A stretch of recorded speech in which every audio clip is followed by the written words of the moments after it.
God, I look rough. Good morning, guys. It's 11:46, and why does that feel so early right now? Hello. Hey, Tatiana. Helen, Martel. How's everybody doing? Are you listening to the EP? Let me play a little bit of this.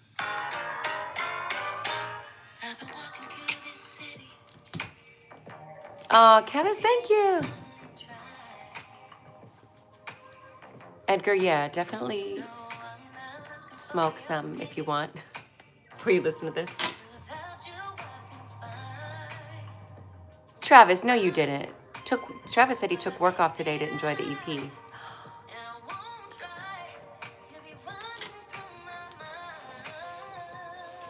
Hey guys, welcome in, welcome in. Okay. All right, cool. You're at work watching. You guys, NGL is out. It just feels surreal. I didn't realize it had been 4 years since I released something, and it's a trip. Every time I release something, I'm just like, it goes from the notes section of my phone to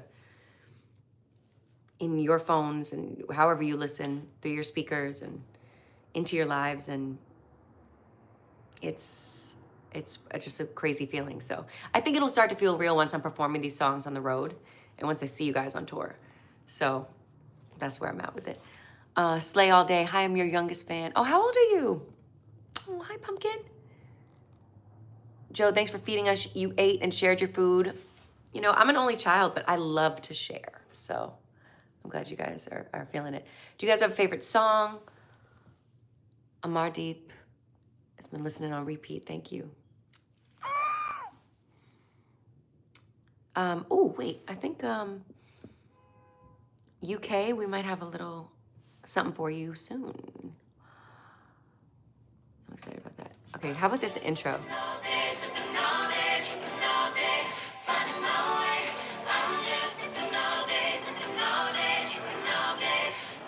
SO Generation is saying nobody.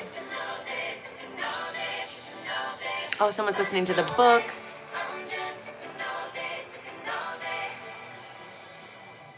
Zuri has Ready to Love on repeat. That's the one. That's really one of them ones for me too. Do I have a favorite song? It depends on what I'm looking for. Because this is definitely a favorite of mine, and I wore this out after we wrote it. That bass line. Guys, I'm just gonna keep putting on some concealer because this is a wild journey I'm going through right here with my under eye bags.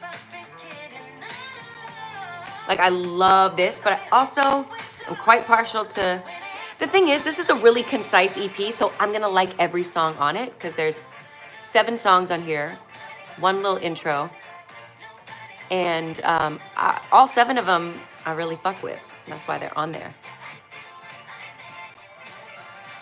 Wendy said it'd start over for me. I was thinking of, ooh, I love that little string line. What?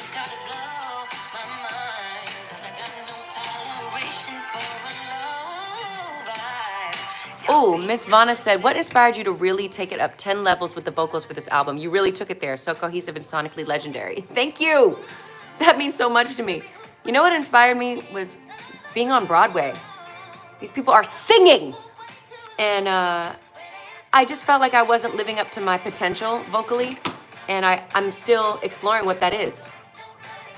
And it's like such a good exercise for me to sing different genres and go back to the beginning for me, which is listening and loving music and trying different things.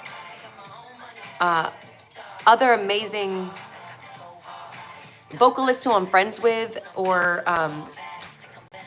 just listen to, like, really inspired me. For a while, I wasn't really listening to singers. I was more listening to hip hop, or I don't know what I was doing for a while, but now I'm back to like being a fan of it all again.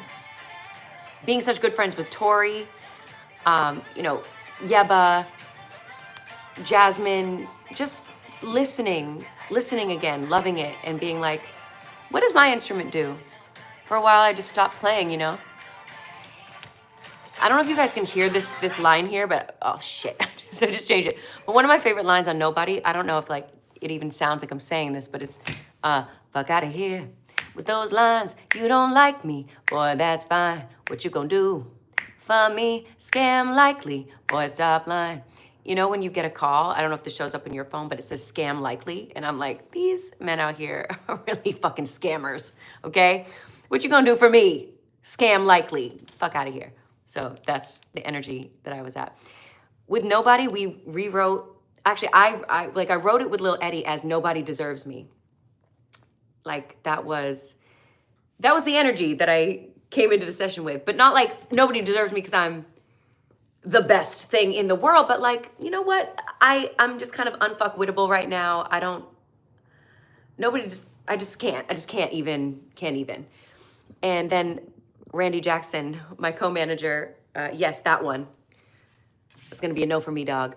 He was like, Joe, like that's not the vibe. Like that's too cocky. And I'm like, I'm not even meaning to be cocky like that. It's like more of like a protection mechanism, you know? It's not cocky, but he's like, yeah, okay, well, it's coming across like this. I'm like, okay, you're right.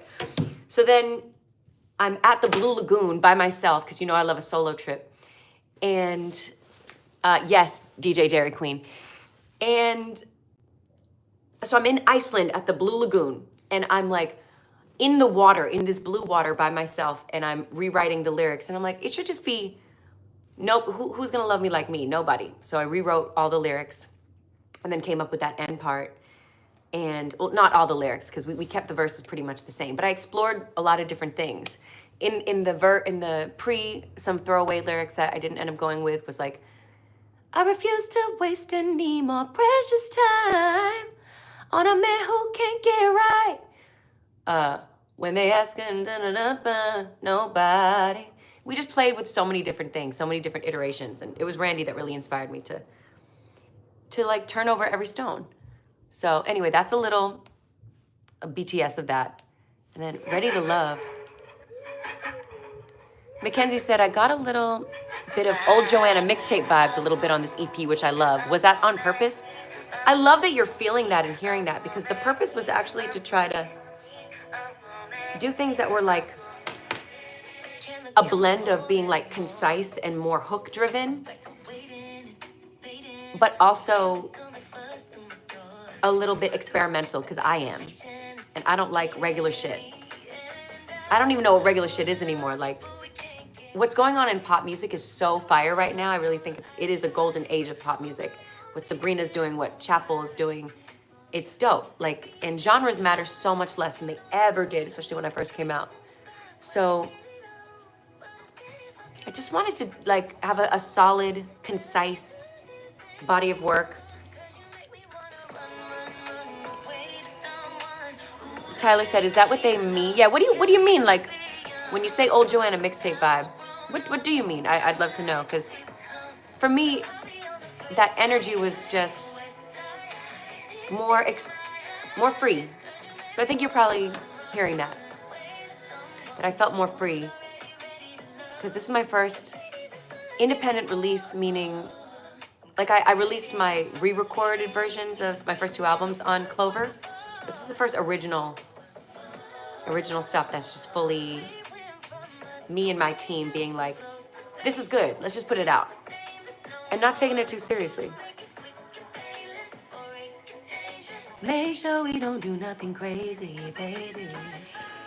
Lately I've been checking out a lot of indie pop, R&B. I never thought I'd see you as an indie artist, but you've been putting out amazing work throughout the 2020s. I love to see it.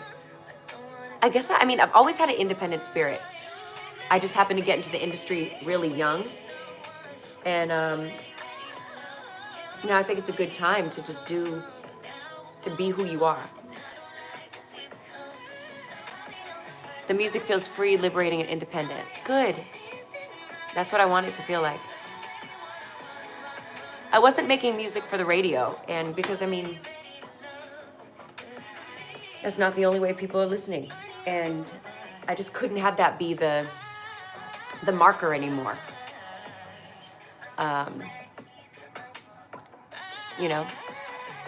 So that felt liberating, because I've been told for so long this needs to be formatted for radio, and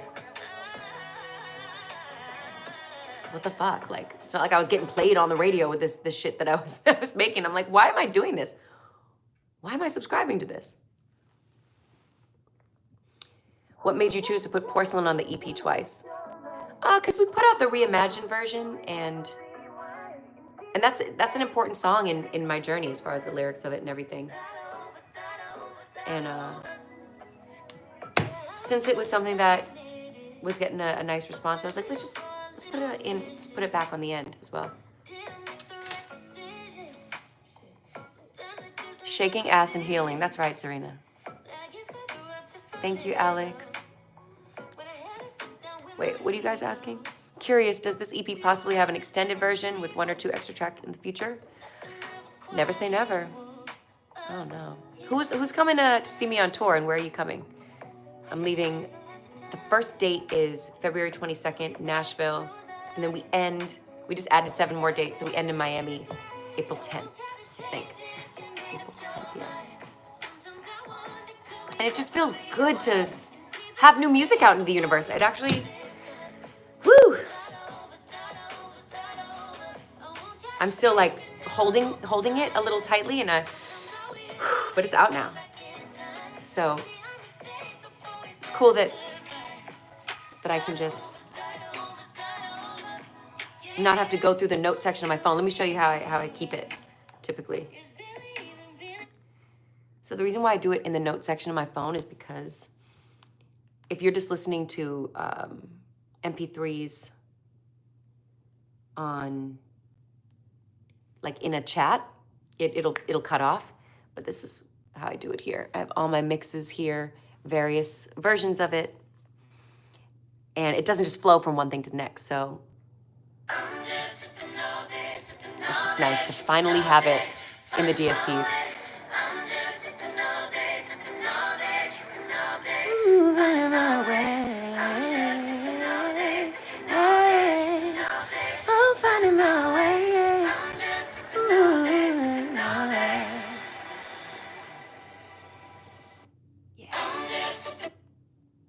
Maybe I'll have to just go live sometime and play you guys snippets of other things. And if I do a extended version or add something, maybe you can help me choose. But for now, this is what it's about. Guys, there's 1 minute. Time just flew. There's 1 minute till the Ready to Love music video comes. And it just transfers people over to YouTube. Okay, cool. I don't know how this works, you guys. I just sing songs. But we're gonna go over to YouTube and watch this video, which I had so much fun making. We just did it super recently. I got back to the country because I was in Italy for New Year's and then came back, and then we made this video with Pierre, who's an amazing actor, creator, collaborator, and Tilly, who is also an amazing actor, choreographer, collaborator, and we directed this together, put this all together, and I can't wait to share it with you. So I'll see you in the chat over there.